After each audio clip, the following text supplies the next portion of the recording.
Hey, this is Jamey with Stonemaier Games, and today I'm going to talk about my favorite mechanism in Maracaibo, a game from Alexander Pfister, one of my favorite designers.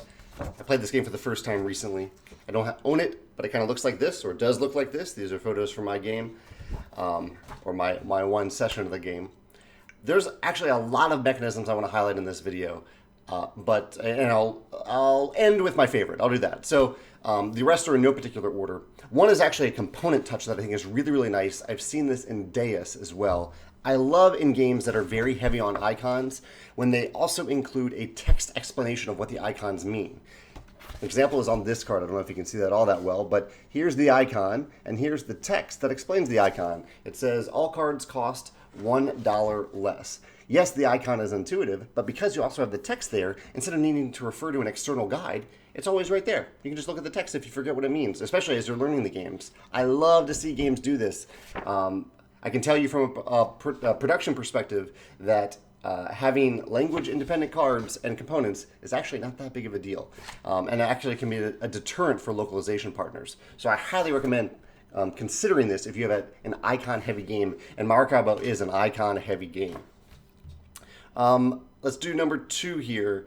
Number two, I would say, is that one of the main things you do on your turn in Maracaibo is sail around. So it has kind of a one-way time track, one of these mechanisms that I really, really like, where you, it's kind of one-way worker placement, where you can place a worker anywhere ahead of you or in a certain path ahead of you, with some branching paths as shown on here.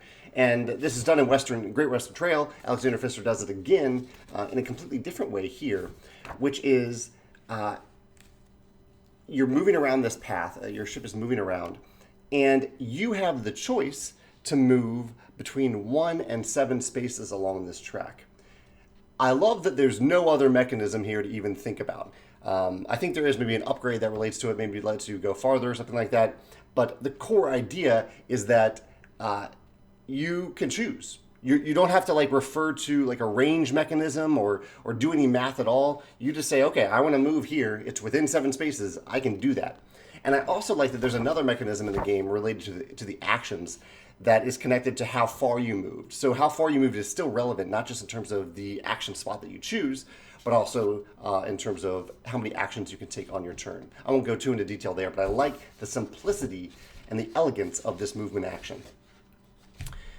My next one is, I don't have a good photo of this, unfortunately, of the player mat. But on the player mat, you start with a bunch of cubes in different places on the player mat. And over the course of the game, there are certain times where you can remove those cubes to add upgrades. I hope I'm doing that the right way. I've only played once. You're either adding cubes or moving cubes off the mat. But it's basically giving you upgrades when you do that. And the upgrades there's a vast variety of upgrades from what you do. Other games have done this too, but it feels really good in this game.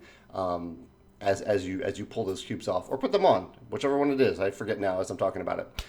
But the last thing, let me talk about my favorite mechanism in the game, which are these cards themselves, and not exactly that they are multi-use cards. I've heard reviewers. I'm not a reviewer. I've heard reviewers talk about that, how they like the multi-use cards. That's pretty cool. But what I really like is how many cards you get. You get a ton of cards over the course of the game.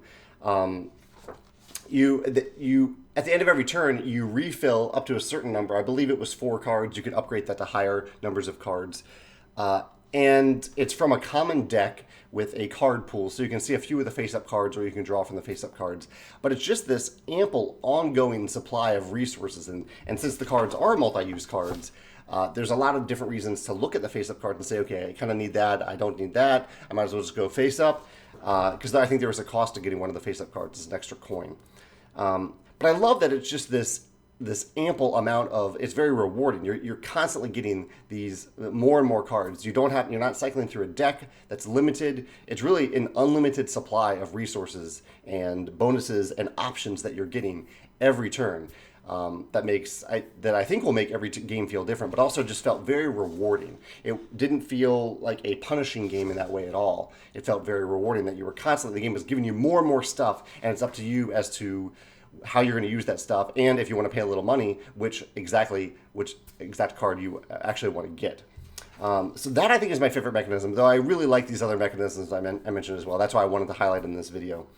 That is Maracaibo from Alexander Pfister. If you've played it and you have the same or different favorite mechanism in it and you'd like to highlight it, or if any of these mechanisms remind you of another game, I'd love to hear your thoughts in the comments below. Thanks.